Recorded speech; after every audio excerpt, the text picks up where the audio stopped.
Hello दोस्तों, मैं रविशंकर आपका अपनी यूट्यूब चैनल संस्कृत महासागर में स्वागत करता हूं। हम पढ़ रहे थे इससे पहले अलंकार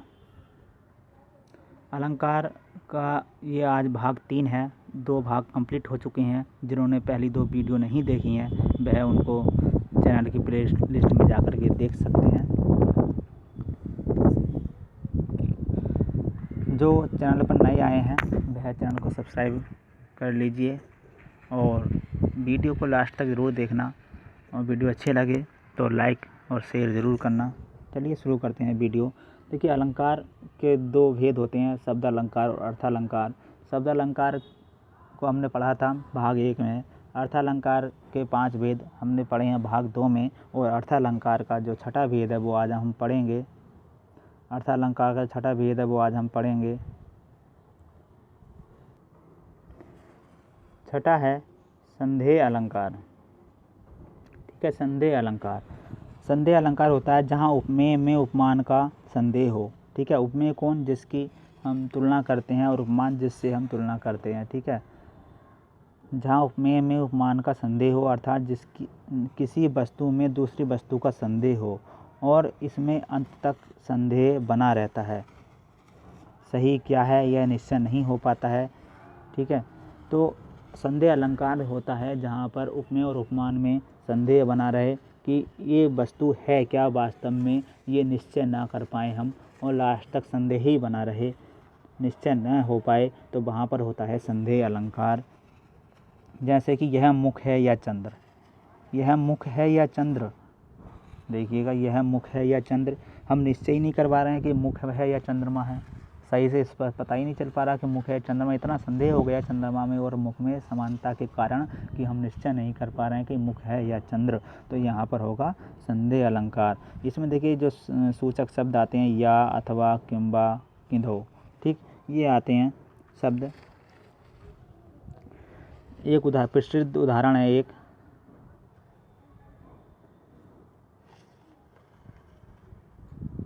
सारी बिच नारी है या नारी बिच सारी है, सारी ही की नारी की ही सारी है, सारी ही की नारी है।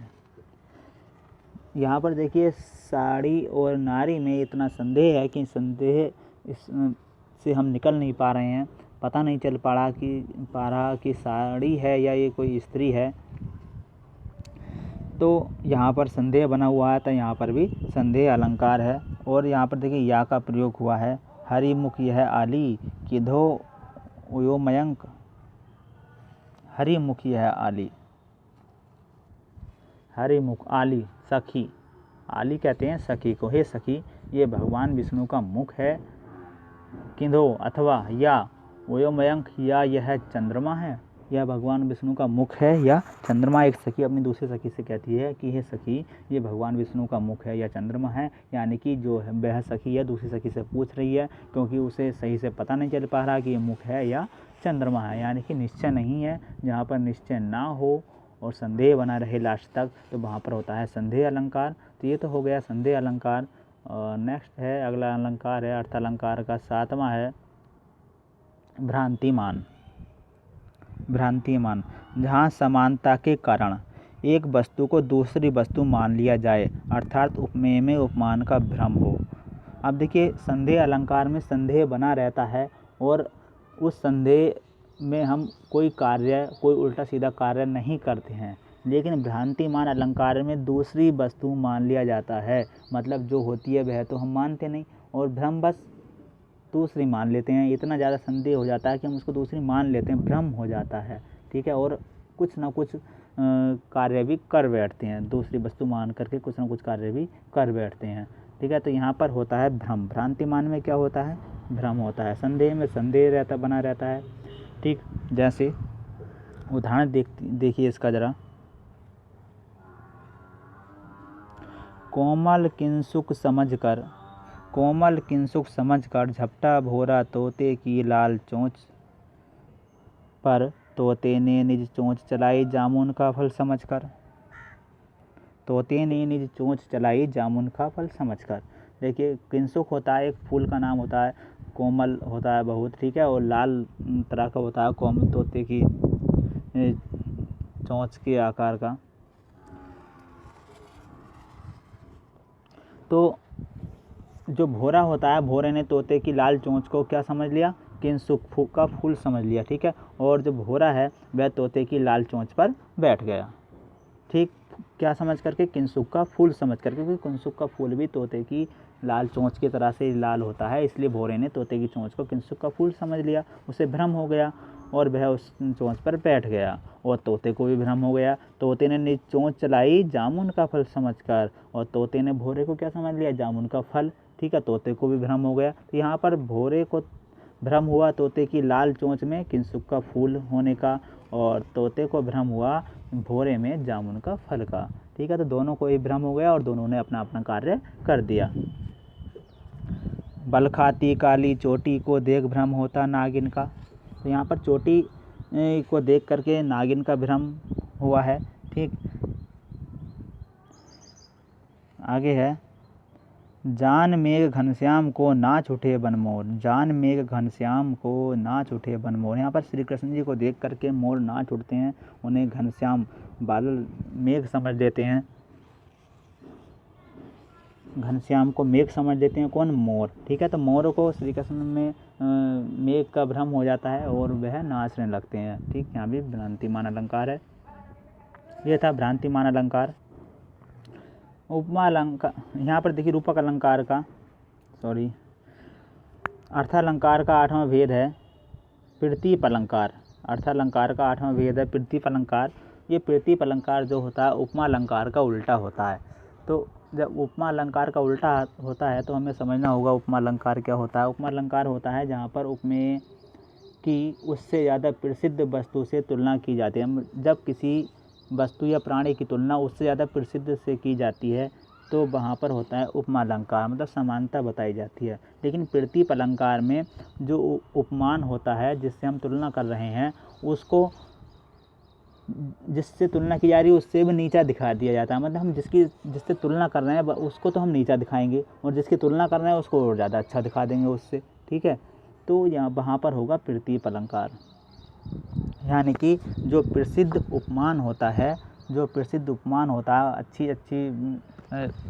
अच्छी चीज़ होती है, ज़्यादा प्रसिद्ध चीज़ होती है, उसको तो हम नीचा दिखा दें, उसकी अवहेलना कर दें, तिरस्कार कर दें, तो वहाँ पर होता है प्रतीप अलंकार। प्रतीप का अर्थ होता है उल्टा, जहाँ उपमान का उपमेय के रूप में वर्णन किया जाए, जहाँ उपमान का उपमेय के रूप में वर्णन किया जाए, अर्थात प्रसिद्ध उपमान का उपमेय द्वारा तिरस्कार कर दिया जाए, ठीक है। जैसे उदाहरण से समझते हैं, इन चंचल नैनों का जादू जड़मीन कहाँ से पाएंगे, इन चंचल नैनों का जादू जड़मीन कहाँ से पाएंगे। देखिए जो मछली है, मछली से तुलना की जाती है आँखों की, ठीक है, लेकिन जो मछली की आँखें होती हैं, जो मछली होती है उसको तो उसका तिरस्कार कर दिया, कह दिया कि जैसा सुंदरता इन आँखों की है, ये इस सुंदरता को तो मछली भी प्राप्त नहीं कर सकती। यानी कि मछली से तो तुलना की जाती है ना, उपमा दी जाती है आँखों की, लेकिन यहाँ पर मछली का तिरस्कार कर दिया गया है। इन चंचल नैनों का जादू जड़मीन कहाँ से पाएंगे, ठीक। तो नैन क्या है, ये उपमेय है और मीन उपमान है, तो उपमान का यहाँ पर तिरस्कार कर दिया गया है, इसलिए यहाँ पर प्रतीप अलंकार है, ठीक। अगर यहाँ पर ये होता चंचल नैन मीन से, ठीक है, मीन के समान नेत्र, आँखों की तुलना मछली से की जाती तो होता यहाँ पर उपमा अलंकार। यहाँ पर लेकिन तुलना नहीं की जा रही है, बल्कि नैनों को तो और ज़्यादा श्रेष्ठ बता दिया गया, मछली से भी ज़्यादा श्रेष्ठ बता दिया गया और मछली का यहाँ पर तिरस्कार कर दिया गया, इसलिए यहाँ पर प्रतीप अलंकार है। आगे है दूसरा उदाहरण है, सिया मुख समता किमी करे चंद्र बपूर रंग। सिया मुख, सीता के मुख की समता अर्थात तुलना, किमी करे कैसे कर सकता है चंद्र बपूर रंग, बेचारा गरीब चंद्रमा सीता के मुख की तुलना कैसे कर सकता है। देखिए सीता के मुख की तुलना जो की जाती है चंद्रमा से की जाती है, ठीक है, चंद्रमा सुंदर होता है इसलिए, लेकिन यहाँ पर ये कह दिया गया सीता के मुख को तो और ज़्यादा सुंदर बता दिया चंद्रमा से भी, चंद्रमा भी उसकी तुलना नहीं कर सकता है। यहाँ पर चंद्रमा का तिरस्कार किया गया है, जो प्रसिद्ध उपमान है उसका तिरस्कार कर दिया गया। ठीक है, आगे है अर्थ अलंकार का नवा प्रकार दृष्टांत अलंकार। दृष्टांत का अर्थ होता है उदाहरण। दृष्टांत का अर्थ होता है उदाहरण। जब किसी बात को स्पष्ट करने के लिए उसी के समान उदाहरण दिया जाए तब दृष्टांत अलंकार होता है। ठीक है, जब उदाहरण दे करके अपनी बात को समझाया जाता है तो वहाँ पर होता है दृष्टांत अलंकार। जैसे कि उदाहरण ले लेते हैं, करत करत अभ्यास ते जड़मति होत सुजान, रस्सी आवत जात ही सिल पर पड़त निशान। ठीक है, पहले तथ्य को स्पष्ट करने के लिए दूसरा तथ्य दिया जाता है।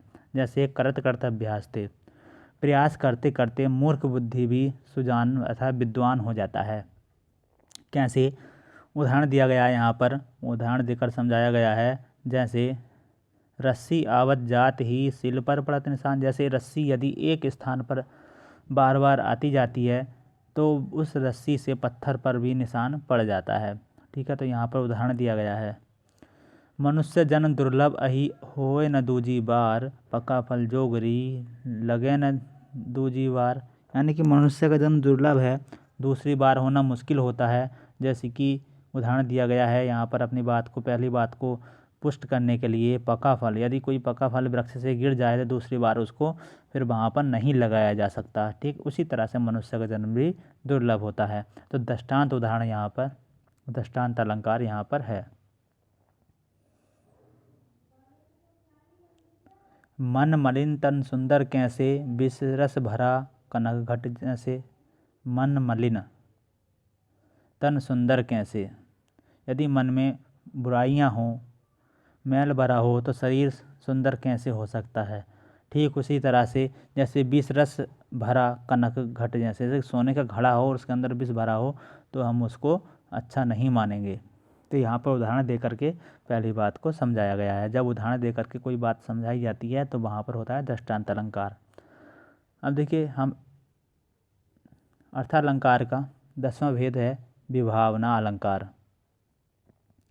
जहाँ कारण के न होने पर भी कार्य का होना वर्णित हो, विभावना अलंकार होता है। यानी कि बिना कारण के, कोई कारण नहीं है फिर भी कार्य संपन्न हो गया।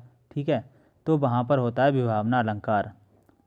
जैसे बिनु पग चले सुने बिनु काना, कर बिनु करे कर्म विधि नाना।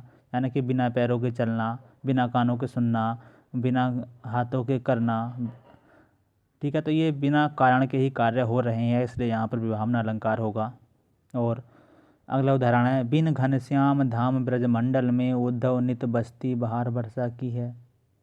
तो गोपियाँ उद्धव से कहती हैं कि बिना घनश्याम यानी कि बिना बादलों के ब्रज धाम में वर्षा की बहार रहती है। तो बिना बादलों के वर्षा नहीं हो सकती है।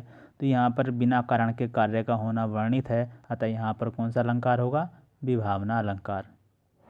ये अर्थालंकार के 10 भेद।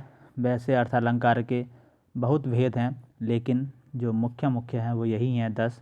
इनको पढ़ लिया गया है, आपको सही से समझ में आ गया होगा। वीडियो अच्छी लगी हो तो लाइक करना और शेयर करना। और इसकी PDF यदि आप प्राप्त करना चाहते हैं तो चैनल के डिस्क्रिप्शन में आपको इसका लिंक मिल जाएगा, वहाँ से PDF डाउनलोड कर लेना। धन्यवाद।